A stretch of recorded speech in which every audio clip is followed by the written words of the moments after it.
everybody. It is September 8th, 10 a.m. in the morning on this lovely Thursday. Yay! Year 2022. So today we're going to talk about something a little bit different. There's some still usual stuff going on. Stuff when Disney and Warner Brothers. I think.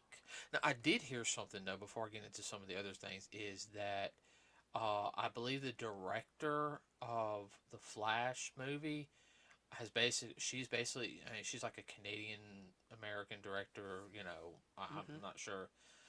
Uh, origin. I know she's from Canada. I don't. Okay. And She's basically said there saying Ezra needs to face justice huh, for what he's done. huh. Partially, I think she's also doing that to save her skin so she can have a job with Warner Brothers. Oh yeah. Which I can't blame her. Uh, Yeah, need to keep your job if you got it. Legendary Pictures is not doing anything with Warner Brothers anymore. Really? Yeah. Are they aligned with anybody, or are they just kind of bowed out for right now? I don't know. I think they've done a couple of different good films, but I think it was Legendary Lionsgate. I'll have to double check, but yeah, I think it was Legendary. Uh, so rounding out, let's go ahead and let's talk about some numbers real quick, everybody. Um, as of right now, Top Gun has made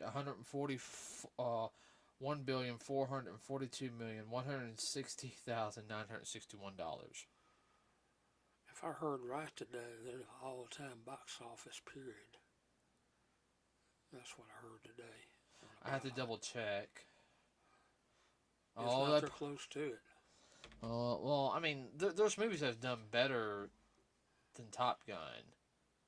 Like one or two of the Spider-Mans have done better, and Avengers, but just the way it's overall of what it's done Yeah. is phenomenal. It's made its money back.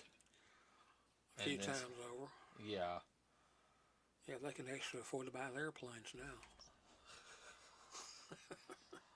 Thor: Love and Thunder actually comes out on Disney Plus today. Wow. And as right now in theaters, it's made worldwide $755,247,409. No, $755,247,499. It's not bad. No, it's not. But supposedly one of the rumors is real quick is that because it didn't do as good as Thor Ragnarok, they're gonna fire the director because he's made it made like 95, pretty much 100 million less in everything. Great day. And you have all this going on, plus inflation. And Oh, I think I am. Overall, I thought Thor and Thunder was a very, very good movie. I've thoroughly it's enjoyed a it. great popcorn movie. Movie.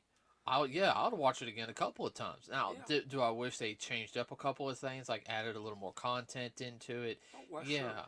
You always see some things that you would wish they would do different. Oh yeah.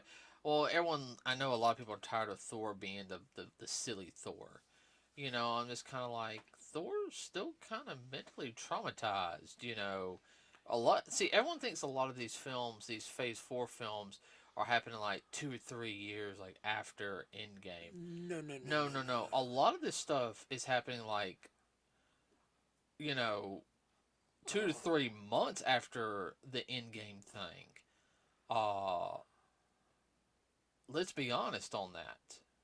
I think, in fact, If you want to follow the timeline correctly. actually, if you follow the timeline correctly, from my understanding, is the thing that's farthest in the timeline is the Hawkeye series, which we haven't watched yet. Yeah.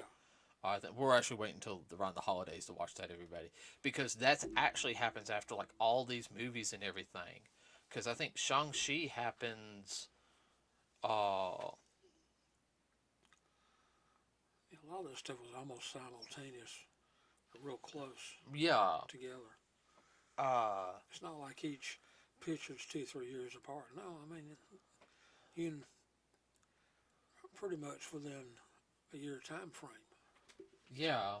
And so Thor's still recovering, and I feel like near the end he was getting back to being serious Thor, but Thor's always been a little bit of a happy-go-lucky person, even in any of the comics or anything. But uh, that's on. I don't know. We'll just have to see how it goes with that. Now, Disney's still having some of their other stuff problems. We're gonna get more information on that before we talk about it. As you guys know, I know some people are really rolling their heads like, "Ugh," but It's ongoing drama. it's ongoing drama. Same thing with Warner Brothers right now. We just have to wait for the next major installment. Ha ha ha. And a quick news, everybody. There is a. I'm sorry, I didn't mean to interrupt you. No, it's fine. Um, Video game came out last week. I'm still waiting on my pre-order. Thank you, GameStop, for messing up my local GameStop shipping capabilities. A collection of video games came from Konami. This is probably their third compilation of video games. If you guys don't know, they have the Contra collection and the Castlevania collection. Now, you can probably buy physical versions. You can probably find the limited run game physical versions of them, but they came out with another one, Teenage Mutant Ninja Turtles Cowabunga Collection, which has the two arcade games of Ninja Turtles, not to mention the original Ultra games Ninja Turtles. Teenage Mutant Ninja Turtles 2, that was when Konami started making the console games. The Turtles in Time game, the Manhattan Project, and they also did the Nintendo Fighter game. Then the Super Nintendo Fighter, the Sega Genesis Fighter, the Super Nintendo Turtles in Time based off of the arcade, the Hyperstone Heist, which was the Sega game, and then the 3 Game Boy games. Yeah, so far it's been a great hit, and supposedly rumor control is that we'll probably get an announcement here in the next couple of months. They're going to be doing another Turtles collection of the 2000 Turtles series games. Yeah, sorry. That's a mouthful. Hey, I like the 2000 series. Oh, I know. I think I still got to play through the third game a little bit, but okay. So getting on to the rest of the podcast, everybody, we're going to talk about a film. Now it's getting closer to Halloween, spooky month. So the next couple of podcasts are going to be a little bit more focused on spooky stuff, besides our usual news stuff, unless something major happens. We might do a special podcast that hey, we're going to do 2 this week. So, this film is called Young Frankenstein. It came out in 1974. Everybody. It was directed by Mel Brooks. Screenplay is done by Mel Brooks himself and Gene Wilder. Now, if you guys don't know who Mel Brooks is, he is Blazing Saddles. making Blazing Saddles. He also made Robin Hood Men in Tights, as well as Spaceballs. Yeah, I think that's the newest one. I want to say, did he make that one? I'm not sure. Spaceball came out in the 80s. Spaceballs came out in the 80s, but Robin Hood came out in the 90s. Men in Tights came out in the 90s because that's Really? when Okay. you had, what's his name, Kevin Costner's Robin Hood, Yeah. which is a good film. Oh, yeah. He also made Dracula Dead and Loving It. That one I hadn't seen. We seen it. We did. Okay. Um, Ma- it has Leslie Nielsen in it. How could you not? Leslie Nielsen, he was, as an actor, He did did. a lot of serious stuff. But he always wanted to do comedy, and he did, I think, his first comedy in Airplane. I've never seen Airplane or Airplane 2. Oh, they're funny. Um, They are funny. But I know. Mel Brooks he's a little quirky to most people, but if you just sit down and watch it, you watch any of his movies, then you go back and you think about the movie overall, you just start laughing all over again. yeah, You'll catch the little nuance stuff that he puts in there. He's a very, very smart, talented man. I'll have to say though is if you guys don't know about Frankenstein, of course it's based off of Mary Shelley's mm-hmm, book. Frankenstein book, which you guys know has two classic movie adaptations with Boris Karloff being the most famous. yeah.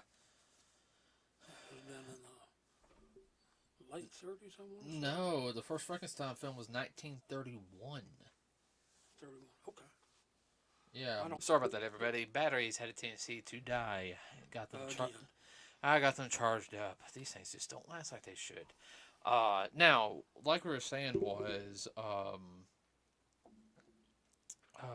it was 31 is when Frankenstein first came out, and then a couple years later, Bride of Frankenstein came about. Oh yeah. So now, just to go ahead and tell everybody, these films were as close as they could get. They could get to the actual story. The actual story is actually a lot darker than what you think. So, and you got to think, film was still new when these were made. So, motion pictures only been around for about a decade. 1930s. No. What? All right. No, actually, Oh, well, no, the film started in the 1890s. All right, all right. Most of them were shorts, but talkies didn't come about until 28 or 29. Talkies just had come on. Yeah. So, I mean, they were still pretty new on some of this stuff still. I will sit there and say is that Young Frankenstein, everybody feels like the third in a trilogy.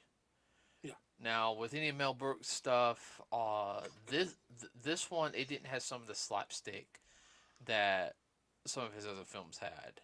Right. It felt more like it had a little bit of a dry sense of humor to me. Well, not a dry sense of humor, but also followed the original storyline of Mary Shelley. The seriousness behind it. If you're not familiar with that particular book, when I was growing up, it was one of those listed and required reading you could do a paper on. I read it in high school. Yeah, it's a very serious book when you read it. It's not for the faint of heart. Of course, it was meant to be. It tells a story and it has a definite moral compass to it. I think one of the more true. We'll get back on Young Frankenstein here in a second.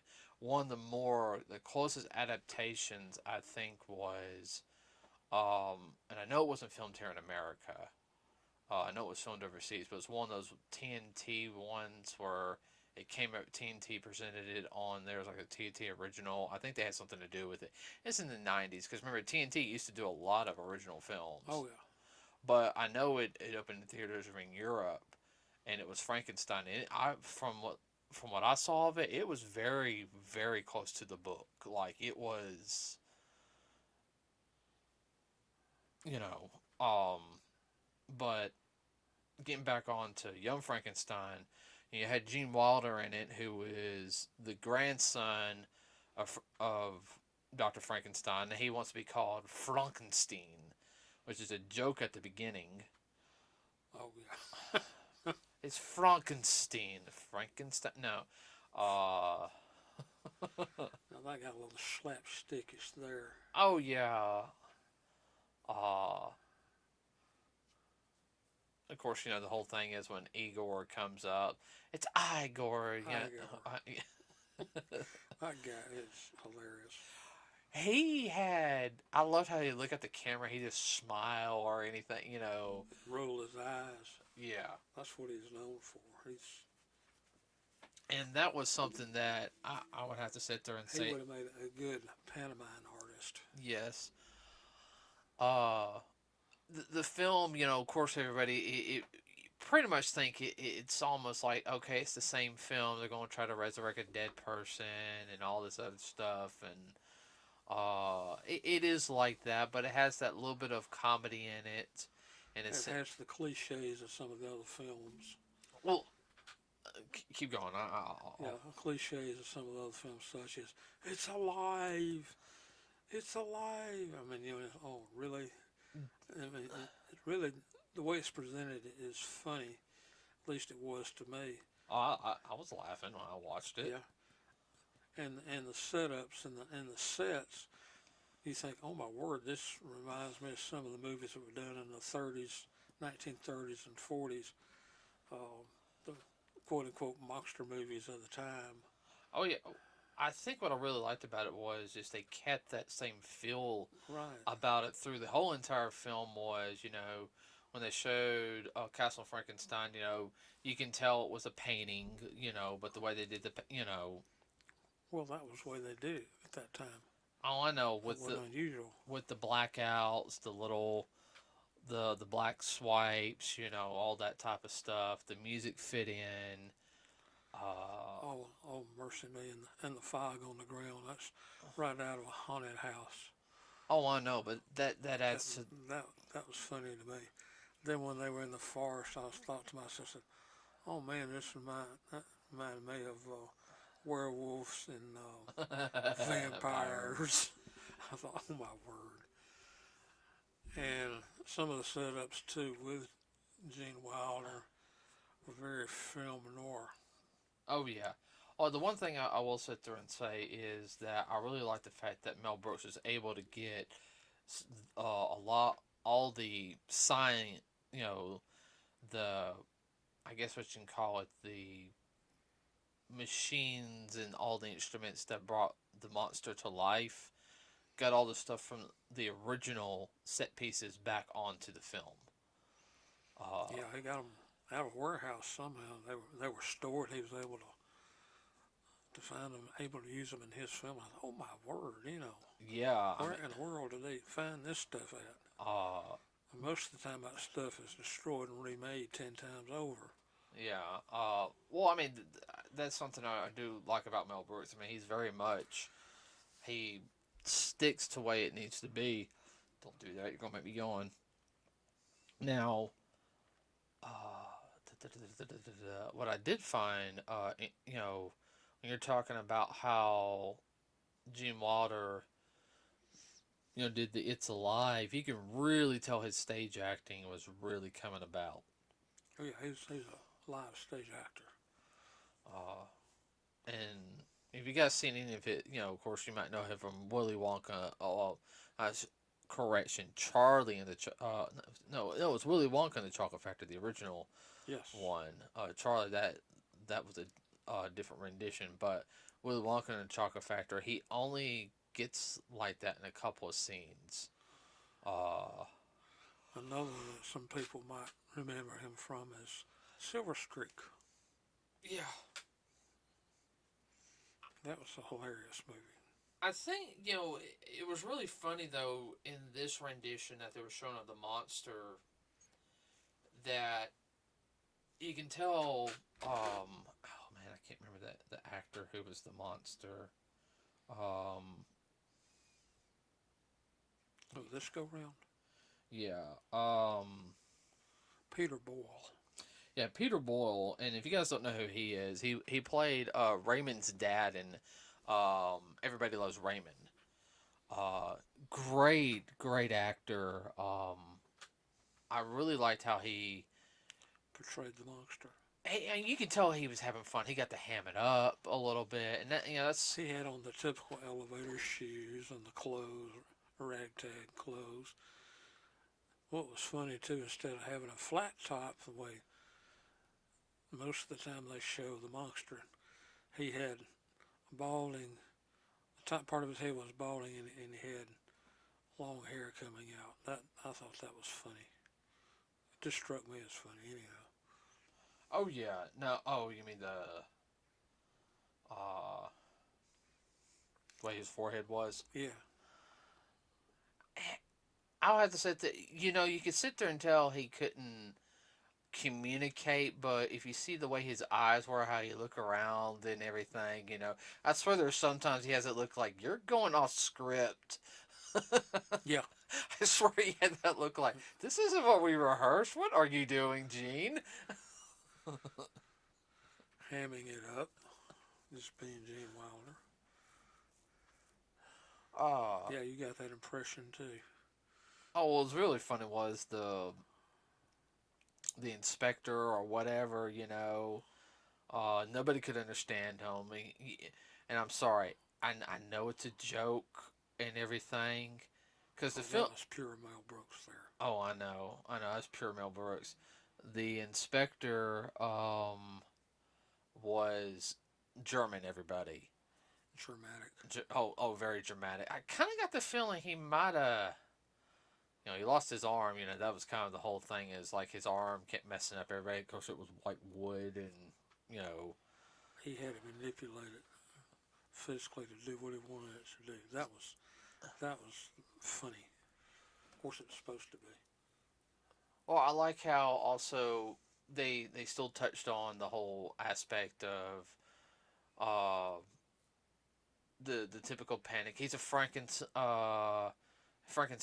They can only do this, and even though Gene is resurrecting the dead and everything, but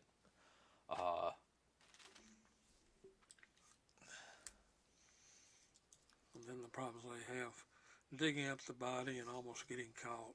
That was funny. yeah, like I said, it had the seriousness of the other films in some scenes, but it had that silliness. And they did recreate some of the scenes from the first film. Yeah. Especially the one with the little girl, but instead this time she winds up in the bed. I know. No shit. It wasn't the water.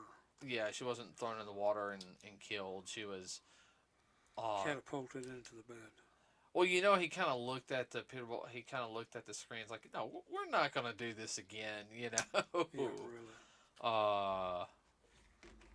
That whole scene was funny doing that.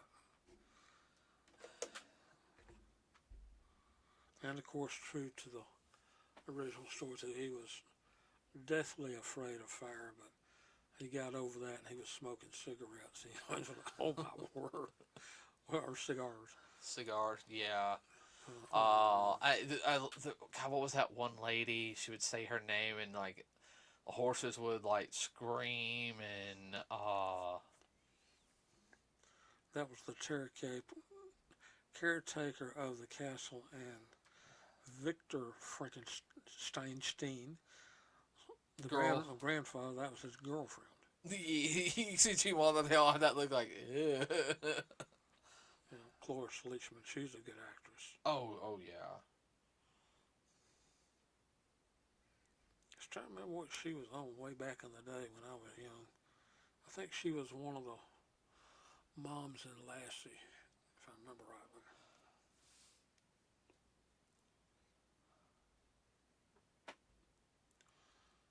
She's been on a couple of TV shows. I just can't remember them off the top of my head.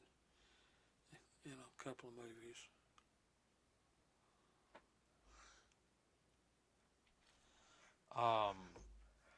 I think it is definitely worth your time. Get a bag of popcorn and a soda or some iced tea. I mean, yeah, it's got some laughs in it, seriousness too, but which goes, like I said, with the original storyline. If you can't figure out the original storyline, read the book, and if you can't get it, then there's no you get an F. There's no helping you then. I will sit there and say though is I love the aspect of music. Of course, Gene was very much of a musical person. Yeah, he was a musician. Yeah, so I love the aspect that he's to play the violin to soothe the monster. I liked how at the end though how he figured out what the problem was, even though it was an abnormal brain, not the doctor brain he wanted. That there was an imbalance in the chemical.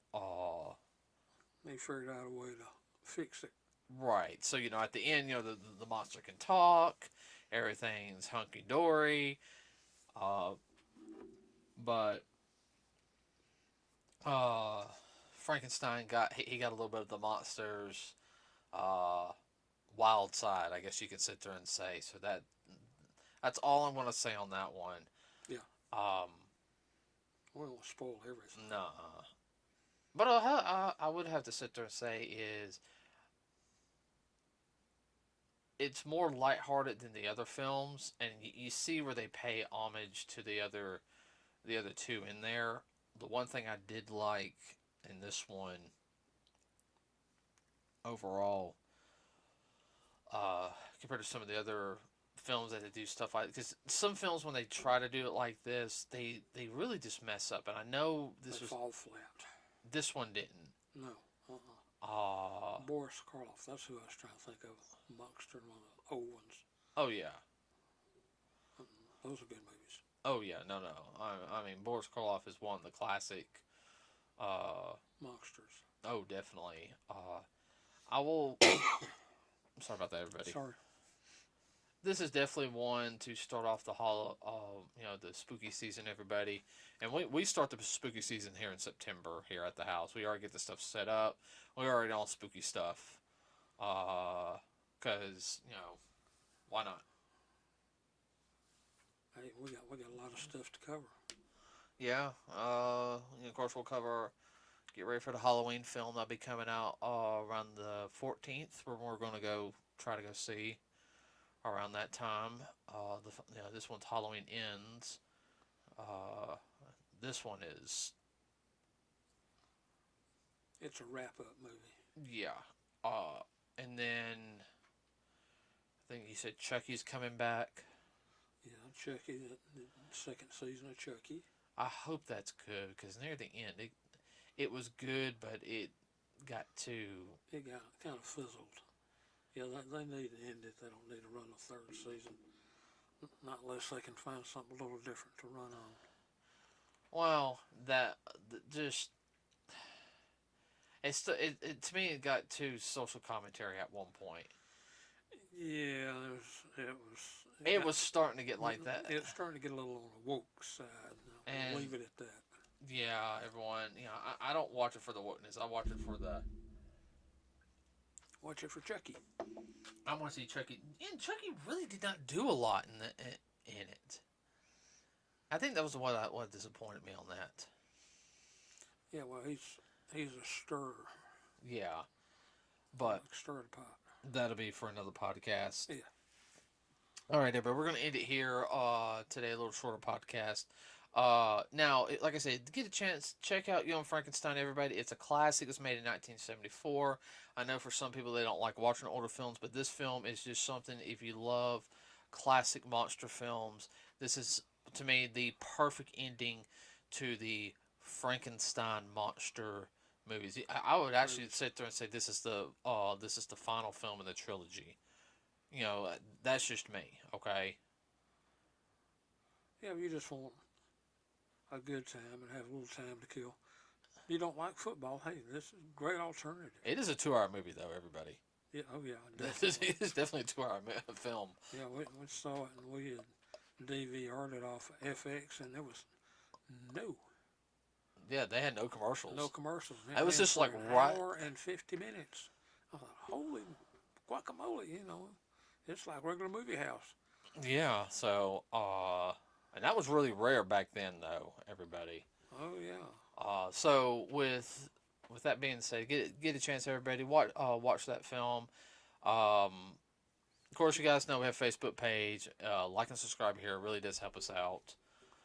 Next week, don't know what we'll talk about. Probably talk about some more horror stuff since it is that time of the year. Oh, yeah. We gotta sit down and watch Hocus Pocus one day. That too. Y'all have never seen it. No, I haven't seen it. Well, we already got a Hocus Pocus too. Oh, that comes out on Disney Plus, though. Oh, I know. I actually saw Hocus Pocus in theaters. You did? Yeah, I did. You suck. Well, you didn't want to go. I don't remember. That was in the 90s. Oh, Lord. I'm doing good to remember what I was doing. Uh, Well, I know what I was doing. That's probably the reason I didn't want to go. I saw enough of that kind of junk at work. Explain about that later one day. All right, everybody, have a wonderful rest of your day. Be safe out there. We will see you next week. We are done, and we're out.